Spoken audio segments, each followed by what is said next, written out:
السلام علیکم ناظرین، آج کی اس ویڈیو میں ہم آپ کو 5 ایسے بدترین گناہوں کے بارے میں بتائیں گے کہ جن کے کرنے سے انسان تباہ و برباد ہو جاتا ہے۔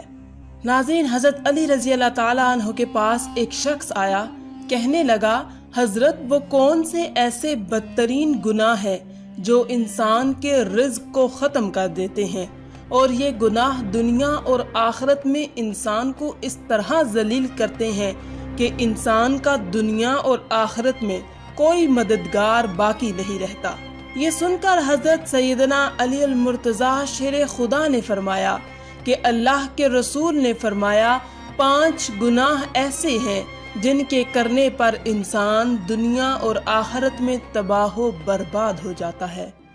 5 گناہ ایسے خطرناک گناہ ہیں جن کے کرنے پر انسان دنیا میں بھی ذلیل اور آخرت میں بھی ذلیل، دنیا میں بھی برباد اور آخرت میں بھی برباد ہو جاتا ہے۔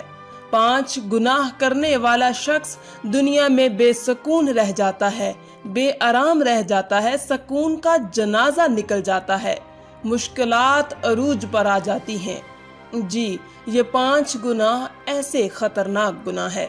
حضرت علی نے فرمایا کہ اگر تم چاہتے ہو کہ اللہ کا خاص کرم تم پر برقرار رہے، اگر تم چاہتے ہو کہ رزق کی فراوانی ہو، کامیابی تمہارے قدم چومے، خوشحالی تمہارے قدم چومے، تو خدا را ان 5 گناہوں سے بچ کر رہنا۔ یہ خطرناک 5 گناہ کبھی نہ کرنا۔ پوچھا گیا، حضرت وہ 5 گناہ کون سے ہیں؟ وہ 5 خطرناک گناہ کون سے ہیں؟ تو حضرت علی نے فرمایا، پہلا گناہ تو سود کھانا ہے، پہلا گناہ سود کا کاروبار کرنا ہے۔ فرمایا، ہائے سود خور انسان دنیا میں بھی ذلیل اور آخرت میں بھی ذلیل، سود خور انسان دنیا میں بھی تباہ و برباد، آخرت میں بھی تباہ و برباد۔ سود خور انسان کو کبھی بھی عزت نہیں ملتی، کبھی بھی سکون کی نیند نہیں سوتا۔ سود خور انسان جو دوسروں کو ٹینشن میں مبتلا رکھتا ہے، خود بھی ہر وقت، ہر گھڑی، ہر لمحے ٹینشن میں رہتا ہے۔ طرح طرح کی پریشانیاں اسے گھیر لیتی ہیں، ہر طرح کی مصیبتیں اسے گھیر لیتی ہیں۔ فرمایا، قیامت کے دن سود خور انسان ایسے اٹھیں گے کہ ان کے چہرے مسخ کر دیے جائیں گے۔ ایک سود خور انسان سیڑھی سے نیچے گرا، منہ کے بل زمین پر گرا اور وہیں مر گیا۔ بیٹا کئی روز تک باپ کا غم مناتا رہا۔ ایک رات بیٹے نے باپ کو خواب میں دیکھا، دیکھ کر پوچھا، ابا تیرے ساتھ کیا معاملہ ہوا؟ سود خور ابا نے کہا، نہ پوچھ بیٹے، سیڑھی سے نیچے گرا تھا، بجائے زمین پر آنے کے سیدھا جہنم میں چلا گیا۔ حضرت شیخ سعدی رحمۃ اللہ علیہ نے فرمایا، میں ایک نیا مکان خرید رہا تھا، مکان کی تلاش میں تھا، اتنے میں ایک سود خور میرے پاس آیا، مجھے کہنے لگا، یہ مکان خرید لو، عمدہ مکان ہے، اس میں کوئی عیب نہیں ہے، اچھا مکان ہے، میں آپ کا ہمسایہ ہوں، اسی محلے کا رہنے والا ہوں، آپ کا پڑوسی بن جاؤں گا، آپ کا ہمسایہ بن جاؤں گا۔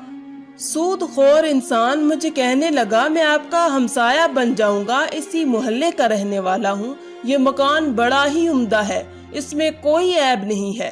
حضرت شیخ سعدی فرماتے ہیں، او نادان، تو کہتا ہے اس میں کوئی عیب نہیں ہے، مجھے تو سارے کے سارے عیب اسی میں نظر آتے ہیں۔ اس نے کہا، حضرت وہ کیسے؟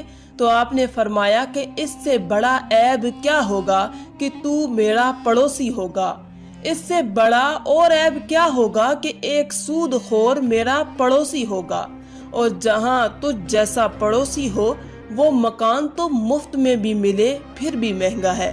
خدارا، اگر دنیا اور آخرت میں عزت چاہتے ہو اور دنیا اور آخرت میں مقام چاہتے ہو، اور اگر تم چاہتے ہو کہ خوشحالی تمہارے ساتھ رہے، رزق کی فراوانی ہو، اگر تم چاہتے ہو کہ کامیابی تمہارے قدم چومے، تو سود کبھی نہ کھانا، سود کا کاروبار کبھی نہ کرنا۔ فرمایا، دوسرا گناہ کسی نیک عورت پر تہمت لگانا، کسی نیک متقی پرہیزگار عورت پر تہمت لگانا ہے۔ کسی عورت پر تہمت نہ لگایا کرو،